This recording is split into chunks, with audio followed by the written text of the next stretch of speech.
Bonsoir. Bonsoir. Comment analysez-vous cette situation de pandémie de la maladie à coronavirus, mais qui traumatise toute la Terre et personne ne trouve la solution? Tout le monde est étonné devant cette situation. Vous, en tant que chrétien, quelle est votre analyse? Mais déjà, monsieur le journaliste, merci. On se rend compte que c'est la psychose totale, la peur.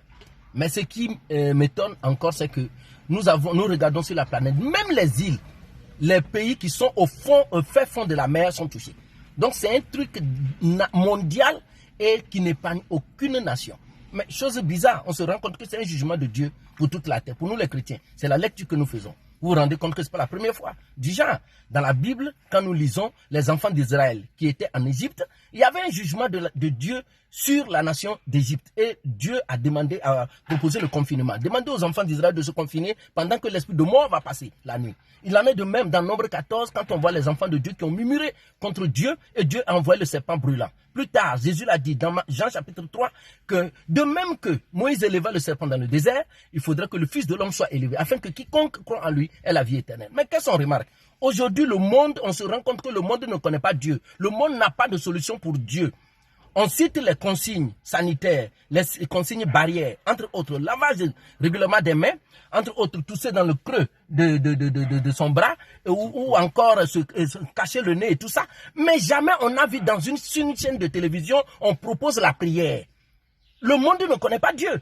Le monde ne connaît pas Dieu. Et ça, c'est pas nouveau. Mais au-delà de ça, nous qui avons une lecture un peu spirituelle des choses, on se rend compte que c'est un jugement pénible de Dieu. Et pourquoi ce jugement? Pourquoi ce jugement? Pourquoi Dieu jugerait le monde? Mais le monde a péché. Quand un homme couche avec un animal, quand un homme avec des barbes prend son ami garçon barbe, les os qui sont dus et puis l'embrasse, ça, Dieu n'est pas content de ça. Quand le monde entier encourage la pédophilie, encourage l'homosexualité et décourage la polygamie, vous voyez, le monde entier, le blanc a réussi à nous dire que la polygamie est mauvaise, mais la pédophilie est bien.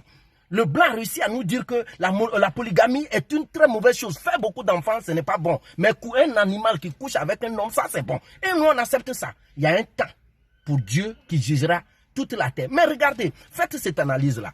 Le blanc arrive à découper l'homme. Il regarde dans son ventre. Il soigne l'homme dans tout son ventre. Il ferme et l'homme vit. Le blanc enlève le cœur de l'homme, il dépose à côté. Il finit de soigner le cœur, il replace dans la cage thoracique et l'homme vit. Mais médicaments, juste pour quelqu'un qui tousse, quelqu'un qui a la fièvre, on appelle ça chez nous, quelqu'un qui tousse, blanc n'a pas ces médicaments-là. Vous ne voyez pas que c'est un jugement de Dieu. Blanc qui crée avion, médicament de quelqu'un qui a la fièvre, qui n'arrive pas à respirer et qui a blanc n'a pas médicament là. Dieu juge la terre. Mais je suis convaincu que tous les enfants de Dieu seront épargnés. Vous n'allez jamais entendre qu'un enfant de Dieu soit infecté.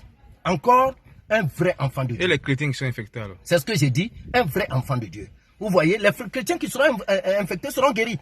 Regardez bien, seront guéris. C'est l'année de même. Ça a été comme ça dans toute la Bible, ça a été comme ça. Même quand le jugement de Dieu vient, les enfants de Dieu qui sont touchés par ce jugement sont automatiquement sauvés parce qu'ils regardent à la croix. Merci, monsieur Larson. Merci.